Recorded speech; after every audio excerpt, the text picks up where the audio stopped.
Beberapa waktu yang lalu, media sosial banyak menyoroti orang utan yang masuk ke pemukiman warga atau ke area jalan dan pertambangan. Di dalam video yang dibagikan oleh netizen tersebut, beberapa orang utan tertangkap kamera dengan kondisi badan yang sangat kurus dan memprihatinkan. Menurut Nadine Alexandra, seorang aktor dan orang utan warrior dalam wawancara National Geographic Indonesia tentang penyebab turunnya populasi orang utan Borneo, orang utan termasuk satwa kategori critical danger atau sangat rentan dan kritis sekali posisinya. Ada beberapa permasalahan mengapa orang utan bisa ke permukiman warga. Beberapa di antaranya yaitu konversi habitat. Area hutan dibagi menjadi kawasan hutan dan kawasan non-hutan. Kawasan non-hutan bisa digunakan untuk bermacam-macam hal. 70% orang hutan hidup di luar area konservasi, sehingga menyebabkan mereka akan sering bertemu dengan manusia. Hal itu akan sering menyebabkan konflik karena mereka akan sering berada di permukiman warga, lahan kelapa sawit, lahan pertambangan.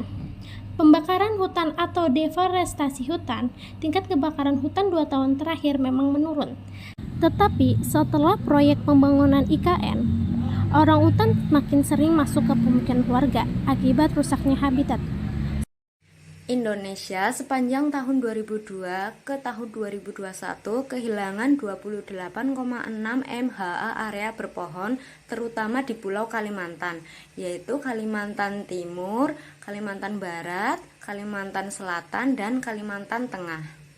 Di wilayah Kalimantan Timur, area berpohon yang lenyap mencapai 3,55 MHA. Di Kalimantan Selatan, kehilangan 836 kilo hektar area berpohon. Di Kalimantan Barat, area berpohon yang hilang sebesar 3,69 MHA. Dan yang terakhir di Kalimantan Tengah, area berpohon yang hilang sebesar 3,52 MHA. Berikut merupakan grafik estimasi populasi orang utan Borneo dari tahun 1973 sampai 2016 menurut AIA atau Environmental Investigation Agency.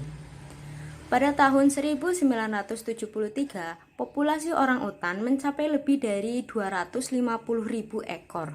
Tetapi pada tahun 2016, populasi tersebut mengalami penurunan hingga menyisakan 100.000 ekor. Penurunan tersebut diperkirakan akan terus terjadi hingga tahun 2025 yang akan menyisakan sebanyak 50.000 ekor orang utan. Orang hutan berperan penting dalam kesehatan ekosistem hutan tropis, habitat mereka. Mereka menyebar biji sembari mengonsumsi berbagai jenis buah, mampu mencerna biji berukuran lebih besar ketimbang hewan frugivor lainnya, dan menjelajah jarak yang luar biasa sembari membuang biji. Dengan melindungi orang hutan di habitat alaminya, ratusan spesies flora dan fauna juga terlindungi. Menjaga ekosistem hutan ini sama pentingnya bagi manusia dengan bagi keanekaragaman hayati itu sendiri. Orang hutan berperan penting dalam biodiversitas hutan di Indonesia, sehingga kita harus melestarikan dan menjaga habitat orang hutan tersebut. Jika kalian melihat satwa liar di sekitar rumah kalian atau melihat satwa liar diperjualbelikan di platform online, maka segera hubungi BKSDA terdekat, bisa melalui media sosial atau kontak person BKSDA terdekat.